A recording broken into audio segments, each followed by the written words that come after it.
अरे दीवानगी थी, पागलपन था, लेकिन था। मिलिए महनाज रहमान से। सहाफत, यूनियनिज्म और इंसानी हकूक के लिए बुलंद एक आवाज जो कभी खामोश नहीं हुई। सुनिए निस्फ सदी की कहानी, उन लम्हों की गूंज जो वक्त की धूल में भी दब ना सके। वो दौर जब सच लिखना खतरा था। ये तारीख एक आईना है जिसमें हम आज भी अपना अक्स देखते हैं। मन में काम करती थी, पूरा अखबार प्रेस इंफॉर्मेशन डिपार्टमेंट जाता था, वहाँ से खबरें उखाड़ी जाती थी। ये सारी सेंसरशिप हमने देख, आप लोगों को मतलब यकीन नहीं आएगा, अमेरिका और जमात इस्लामी की जितनी दोस्ती थी, अब ये लोग अमेरिका को गालियाँ देते हैं। जब लोग अहफाज को देखने आते थे कि कौन बंदा जो चीन रह के आए, कि डोनर आपको पैसे दे रहे हैं तो आप अच्छे अच्छे काम कर रहे हैं। इधर अब आप इमरान खान को देखें ना, कुदरत ये असबाब तैयार करे, वर्ल्ड कप जीतना, शौकत खानम अस्पताल बनाना, जैसे उस वक्त हम भुट्टो के थे दीवाने, इस वक्त नौजवान नस्ल उसकी दीवानी है। This is not for people, this is for elites. ये democracy for elite, by elite, of elite. 70 की तहरीक हुई जो मैंने सुना और पढ़ा, उसमें मशरक़ी पाकिस्तान और मगरबी पाकिस्तान में कोई 10 दिन तक अखबार बंद रहे थे। सहाफ़ियों की इतनी मजबूत तहरीक थी उस समय। वो जो अंडरग्राउंड जिंदगी, अहफाज तो मुश्किल उठा ही रहे थे, मुश्किलात महनाज पे आई। किराएदार ने इनसे मकान खाली करा लिया। मेरी और महनाज की दोस्त समवेयर इन 1975 हुआ था, जब हमारी जर्नलिस्टों की मूवमेंट चल रही थी और हम प्रेस क्लब आते थे और KUJ की मीटिंग्स होती थी, इजलास होते थे, उसमें हम पार्टिसिपेट करते थे।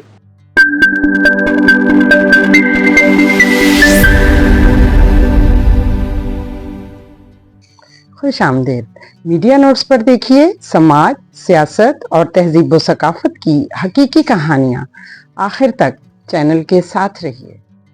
महनाज रहमान से कराची प्रेस क्लब में गुफ्तगू हुई। आज़ादी सहाफत की शानदार रिवायात की गवाह इस तारीखी इमारत में महनाज रहमान ने नजरियाती अहद से लेकर आज के दौर तक जो देखा, जो जिया, वो बयान किया।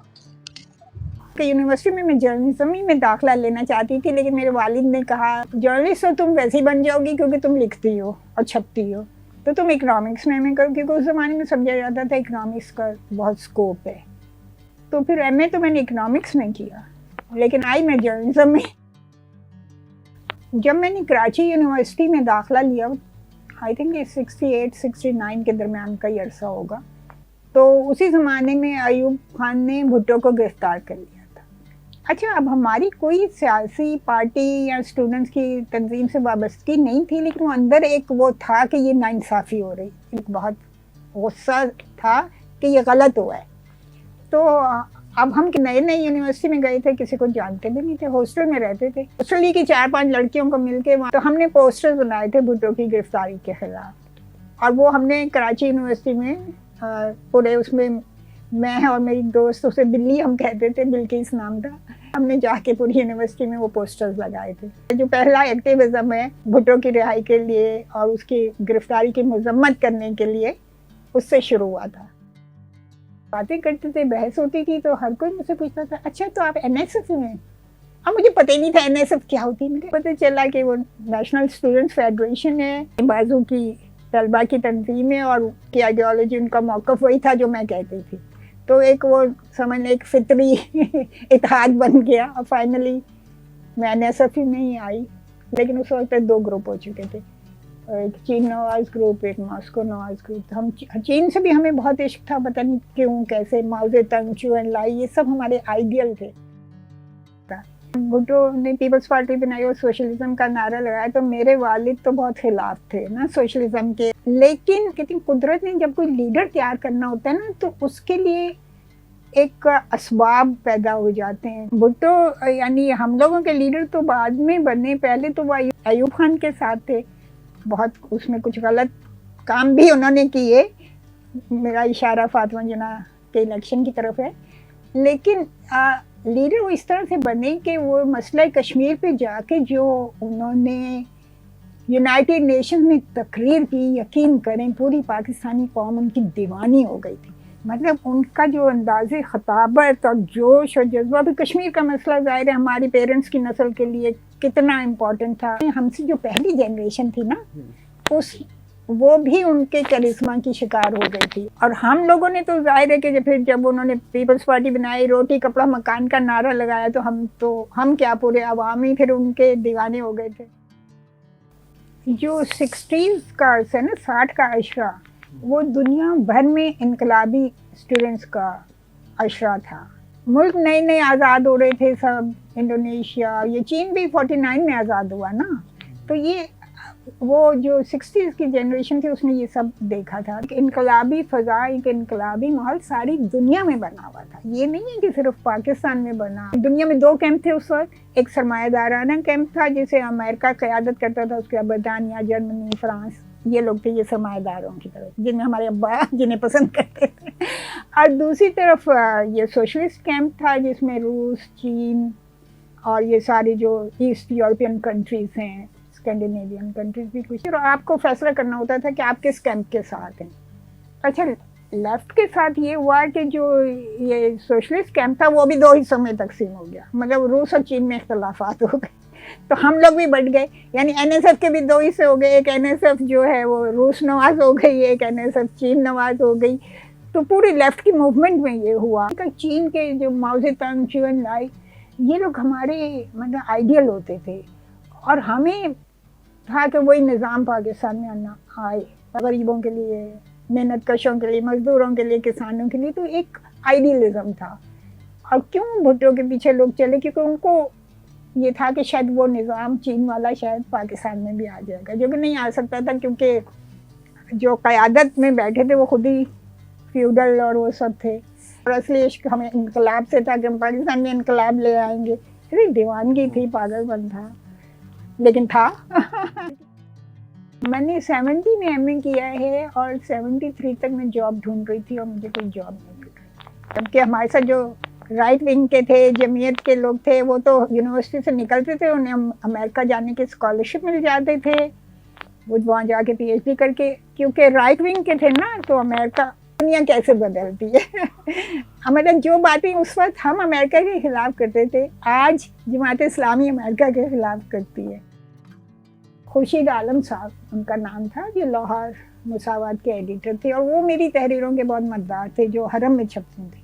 तो फिर एक दिन उनका ख़त आया कि मुसावात कराची से भी निकल रहे हैं और शौकत सिद्दीकी साहब उसके एडिटर हैं, और तुम जाओ शौकत साहब से मिलो।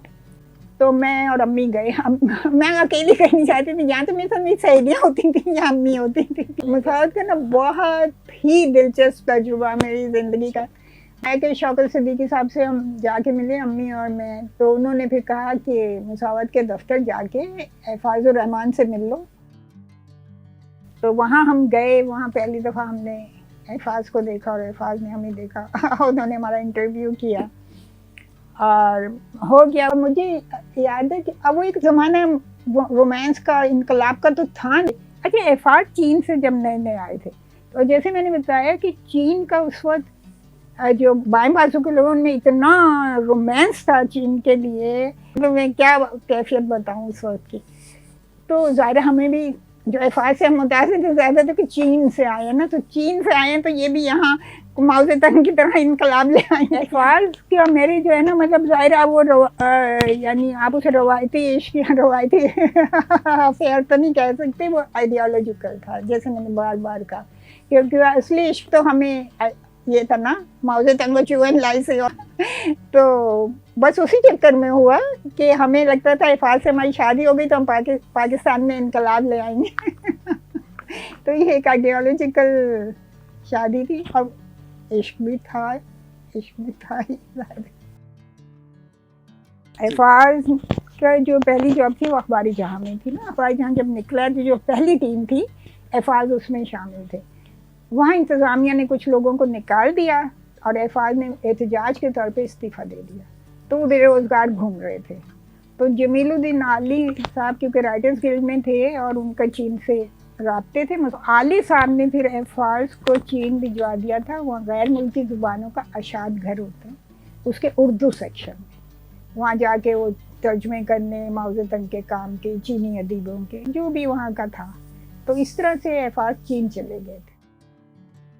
मुसावात की टीम उस वक्त बहुत ही लेफ्ट का बैकग्राउंड और बहुत ही जोशी। तो मुझे याद है नक्काश काजी मरहूम, वो एक जब नया नया निकला मुसावात, तो एक दिन दफ्तर आए तो वो कुछ हैरान से रह गए और उन्होंने कहा शौकत साहब ने तो पूरी कराची की क्रीम जमा कर ली है यहाँ से। नासिब एक चुगताई थे हमारे साथ, इनायत साहब चीफ रिपोर्टर थे, शौकत साहब तो एडिटर थे ही ना, और उनसे ज़्यादा। और वो खुदा की बस्ती जब वो ड्रामा चल रहा था तो उनकी तो जाहिर है कि इतनी शोहरत थी कि आप पूछें नहीं। साकिब साहब जो खुदा की बस्ती में कुछ हीरो का रोल अदा कर रहे थे।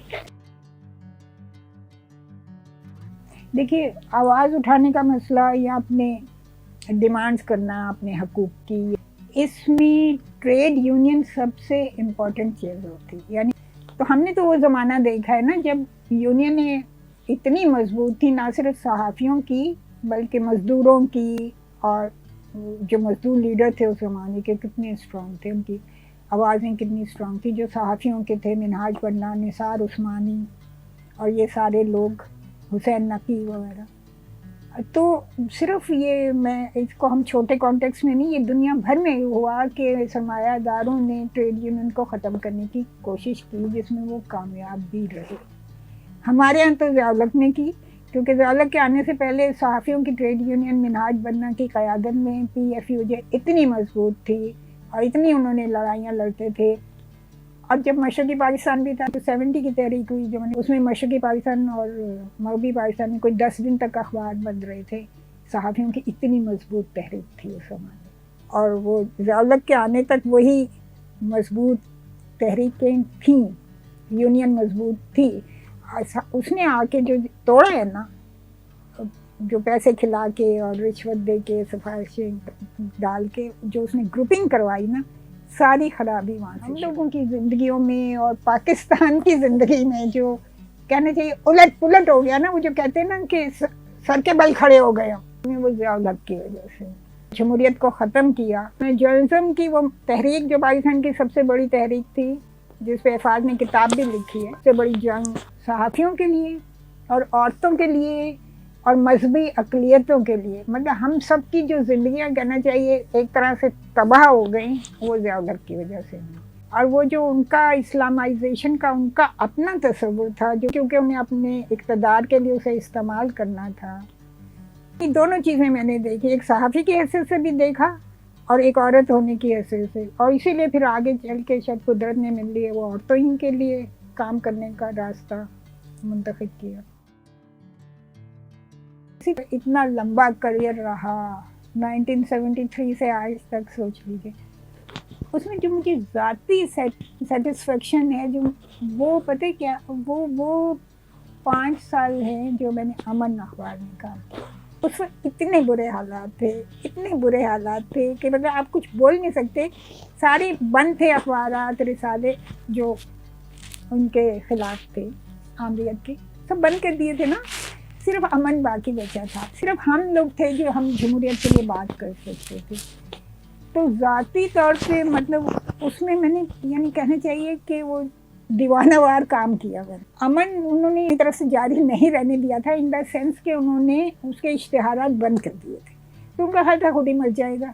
लेकिन अमन के साथ ये हुआ कि वो क्योंकि वाहिद अखबार था जो जमहूरियत की बात कर रहा था, जो कारकुनों की, जिन बेचारों के कोड़े लग रहे थे, जो भी मुसीबतें आई हुई थी, तो ये वाहिद अखबार था जहाँ वो कारकुन आके अपनी खबरें हमें देते थे और हम छाप सकते थे।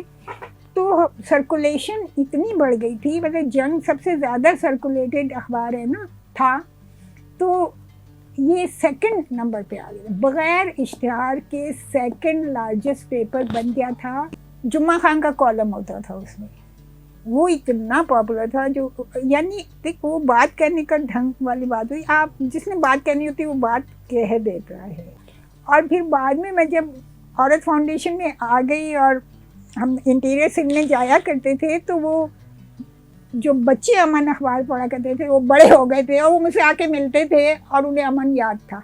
मतलब इवन बच्चों के सफ़े में भी वो एक जोश, जज्बा, इनकलाबी किस्म के लोग लिखते थे। ये अमर सिंधु जो हैं ये मेरे पास लिखती थी, ये शहनाज शोरो ये हमारे पास लिखती थी, ये हनीफ सहर, मतलब जितनी इस वक्त आप नाम लें ना, क्योंकि ये सब वो लोग थे जो जमहूरियत के लिए और नाइंसाफ़ियों के ख़िलाफ़ اور ہم ان کو انکریج کرتے تھے. حالانکہ ذاتی طور پہ وہ اتنا مشکل دور تھا کیونکہ افاظ بے روزگار تھی اور امن والے اتنی کم مجھے تنخواہ دیتے تھے.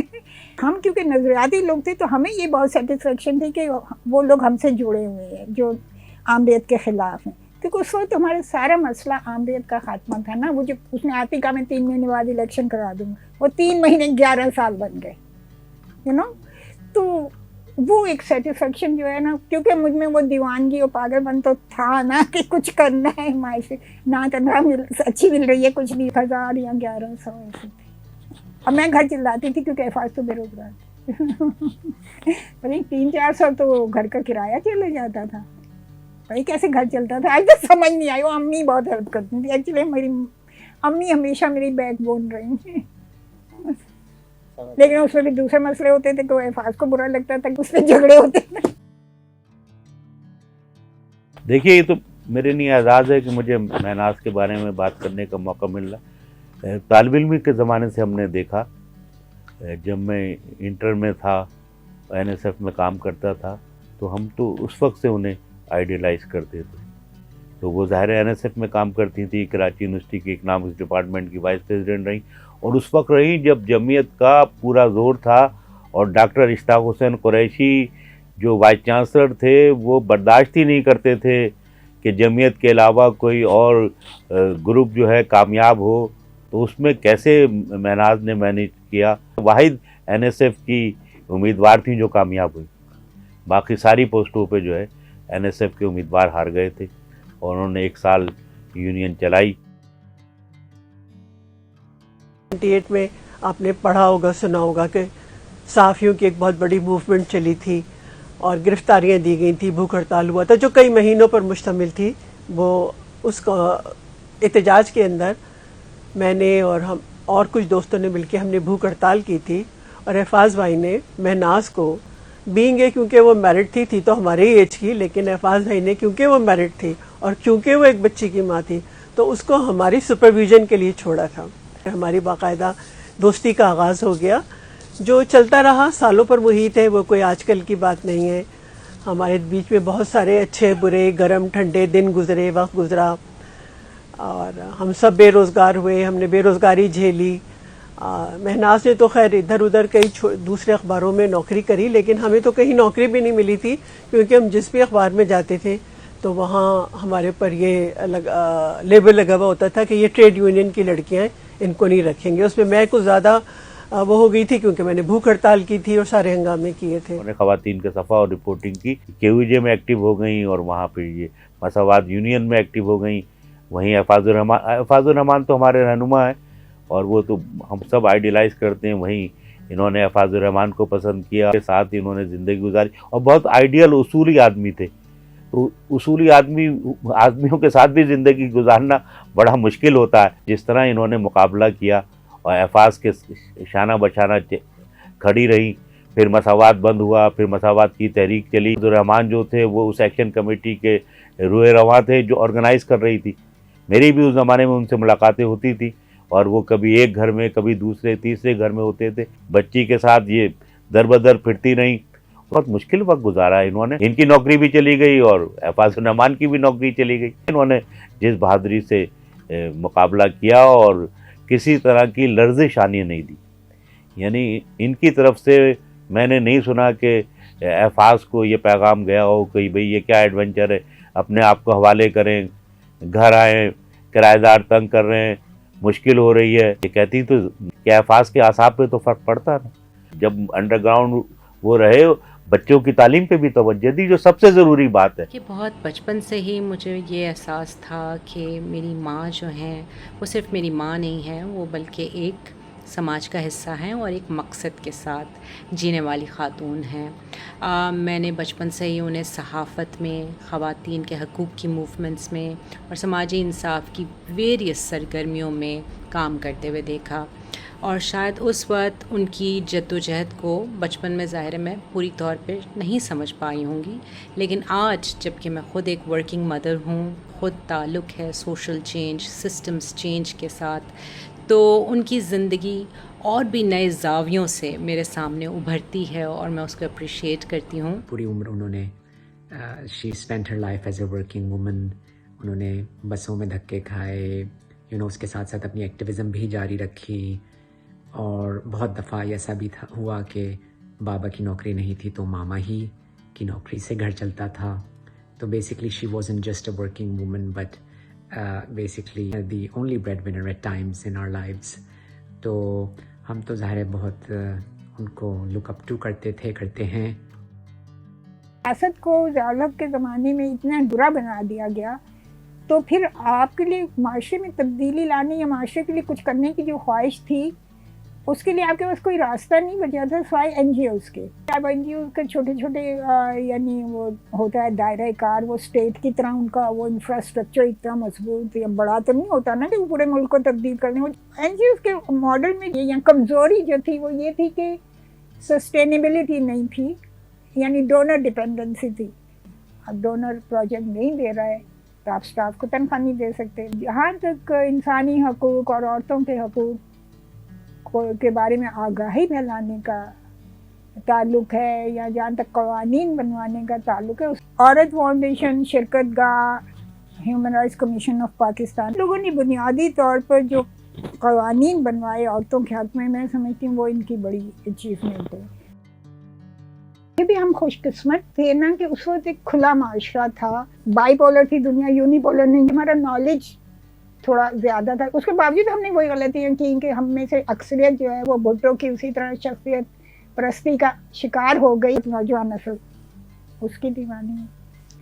تو یہ جو شخصیت پرستی ہے نا، یہ ہماری مشرق کے لوگوں کی کمزوری ہے. یہ کلٹ بن جاتے ہیں نا، یہ ایک غیر سائنسی چیز ہے اور غیر علمی چیز بھی آپ کہہ سکتے ہیں نا، کہ ہمارے یہاں کیونکہ جمہوریت کا تسلسل نہیں رہا. اگر ہر 4-5 سال بعد الیکشن ہوتے پاکستان کی ہسٹری میں تو کچھ صورتحال مختلف ہوتی. لوگ جنہوں نے کہنا چاہیے کہ جمہوریت کے لیے جانیں تک دینے کو تیار تھے ہم لوگ، اور ہمارے ساتھیوں نے دیں، کوڑے کھائے.